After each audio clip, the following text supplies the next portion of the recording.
राधे राधे। आप सभी को वट सावित्री व्रत की बहुत बहुत शुभकामनाएं। वट सावित्री व्रत को हिंदू धर्म के सबसे महत्वपूर्ण और प्रभावशाली व्रतों में गिना जाता है और इस व्रत को सुहागिन महिलाएं अखंड सौभाग्य और सुखी दाम्पत्य जीवन की कामना से करती है। इस दिन विवाहित महिलाएं वट वृक्ष यानी बरगद के पेड़ का पूजन करती है। बहुत सारी जगह पर इस दिन महिलाएं पूरे दिन निर्जला उपवास भी करती है और इस व्रत को ज्येष्ठ मास की अमावस्या तिथि पर और कुछ जगह पर ज्येष्ठ मास की पूर्णिमा को वट सावित्री का व्रत रखा जाता है। माना जाता है कि जैसे देवी सावित्री ने इस व्रत के पुण्य से अपने पति के प्राण यमराज जी से वापस लिए थे, वैसे ही इस व्रत को करने वाली सभी महिलाओं को अखंड सौभाग्य की प्राप्ति होती है। आज की इस वीडियो में आपके साथ वट सावित्री व्रत की पूजा के शुभ मुहूर्त और पूजन सामग्री के बारे में जानकारी शेयर करने वाली हूँ। अगर आपको जानकारी पसंद आए तो वीडियो को लाइक करना मत भूलिएगा। इस बार ज्येष्ठ अमावस्या तिथि 16 मई दिन शनिवार को सुबह 5:12 से शुरू हो रही है। शनिवार को पूरा दिन अमावस्या तिथि रहेगी और देर रात 12 बजे के बाद यानी 17 मई रविवार को 1:30 पर अमावस्या तिथि समाप्त होगी। ऐसे में इस बार 16 मई दिन शनिवार को ही ज्येष्ठ अमावस्या है। अमावस्या का व्रत और वट सावित्री व्रत इसी दिन रहेगा। शनि जयंती भी इसी दिन मनाई जाएगी और ये शनिश्चरी अमावस्या भी होगी। वट सावित्री की मुख्य पूजा कुछ लोग सुबह करते हैं, कुछ दोपहर तो कुछ शाम को। तो सुबह का पूजन का शुभ मुहूर्त रहेगा सुबह 4:12 से 8:50 तक। ध्यान रखिएगा, राहु काल के समय पूजा करने से या पूजा पाठ से जुड़े कोई भी कार्य करने से बचे। और इस दिन अभिजीत मुहूर्त 11:56 से दोपहर 12:49 तक रहेगा। तो जिसके यहाँ पर दोपहर के समय पूजा होती है वो इस समय में भी पूजा कर सकते हैं। और शाम की पूजा शाम 7:04 से रात के 8:08 तक होगी। इस दिन राहु काल सुबह 9 बजे से 10:30 तक रहेगा।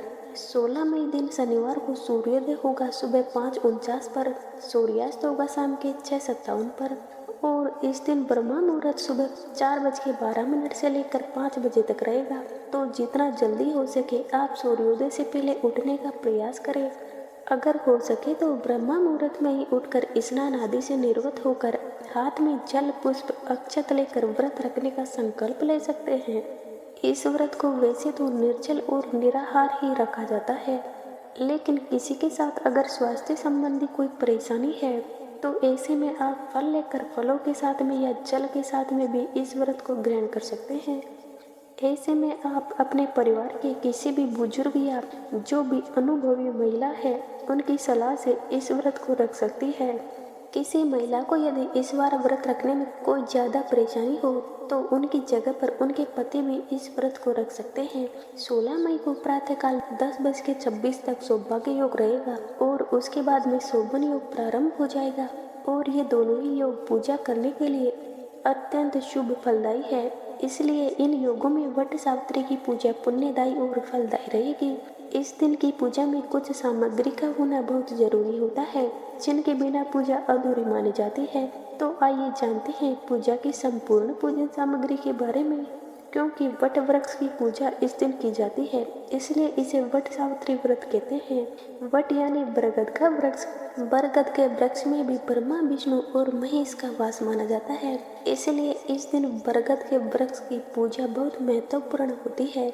बहुत से लोग इस दिन वैसे तो टहनी तोड़कर उसे किसी गमले में स्थापित करके भी पूजा कर लेते हैं, लेकिन ऐसी पूजा बहुत ज़्यादा फलदायी नहीं मानी जाती।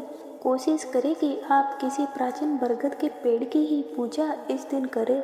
अगर बिल्कुल भी संभव ना हो पूजा करना तो फिर ऐसे में आप तुलसी जी के पौधे की पूजा भी इस दिन कर सकते हैं।